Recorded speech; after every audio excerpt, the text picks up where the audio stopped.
गुरु प्यारी सात संगत जी, आप सभी को प्रेम भरी राधा स्वामी जी। सात संगत जी, आज हम बात करेंगे भजन सिमरन में किस प्रकार से तरक्की करें, जिसका यह वीडियो पार्ट 3 है, जिसमें हम जानेंगे कि भजन सिमरन के लिए क्या जगह कोई जो है वह एकांत वातावरण होना चाहिए या फिर कहीं भी हम भजन सिमरन कर सकते हैं, और यदि एकांत हो तो वह किस तरह से हमें लाभ प्रदान करता है जिससे हम भजन सिमरन में तरक्की कर सकते हैं। इसके बारे में हम इस वीडियो में जानेंगे। तो चलिए हम चलते हैं आगे। साथ संगत जी, जहाँ तक हो सके भजन सिमरन हमें एकांत माहौल में ही करना चाहिए। एकांत में बैठने से हम स्वयं को महसूस कर सकते हैं और स्वयं को जान सकते हैं। क्यों?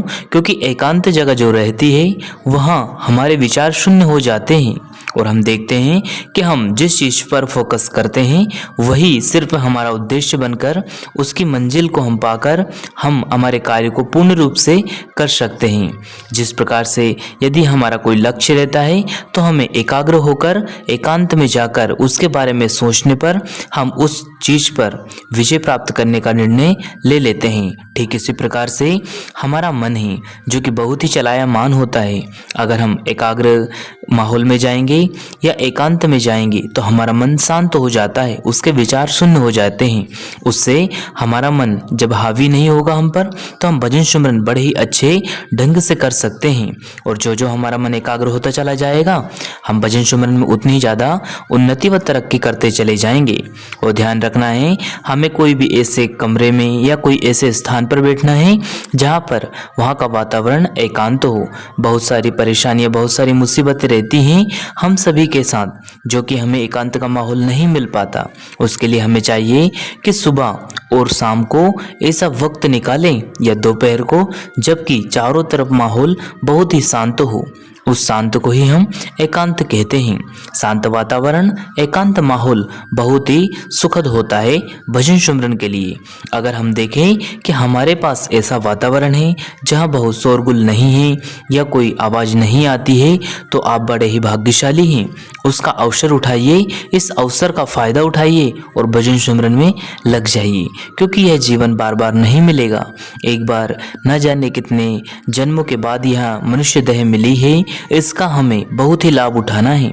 और उस मालिक की दया से हमें अगर नामदान की बख्शिश हो गई है तो हमें भजन सिमरन करना है। और आगे हमें समझाया जाता है कि हमें एकांत में बैठकर भजन सिमरन करें और अपने आप को किसी वस्त्र यानी कि कपड़े से ढक ले। अब यहाँ पर ढकने का उद्देश्य यह नहीं है कि उससे हमें कोई रूहानी तरक्की या फ़ायदा होगा। ढकने का उद्देश्य सिर्फ हमारे शरीर को ढकने से यह मतलब है कि हमें किसी प्रकार की कोई बाधा नहीं होगी, कोई हलचल नहीं होगी, कोई भी हमें परेशानी नहीं होगी। बस इसी उद्देश्य से हमें ढकना है ताकि हम एकाग्रता से शांतिपूर्ण हमारा ध्यान भजन सिमरन में लगा सके जी। और जो हम भजन सिमरन में एकांत हृदय और एकांत मन से और एकांत वातावरण में बैठकर भजन सिमरन में आगे बढ़ते जाएंगे त्यों हमारी रूह पैर के पंजों से ऊपर चढ़ते हुए मस्तिष्क के दोनों आंखों के बीच में हमारी रूह टिक जाएगी।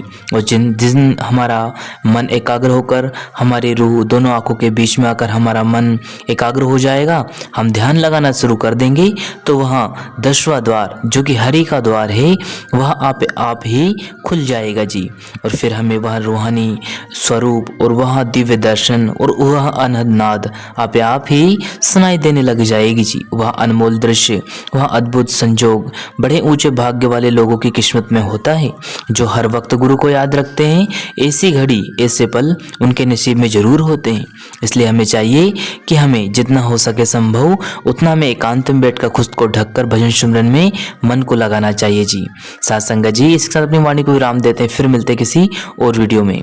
आप जिन्हें पहले 1 और 2 पार्ट में देखा होगा कि भजन सिमरन में तरक्की कैसे करें, यही पार्ट 3 में हम आपको बताया है जी। आगे फिर मिलते हैं किसी और वीडियो में, तब तक आप जी अपना और अपनों का ध्यान रखें। धन्यवाद। अंत में आप सभी को प्रेम भरी राधा स्वामी जी। शुक्रिया।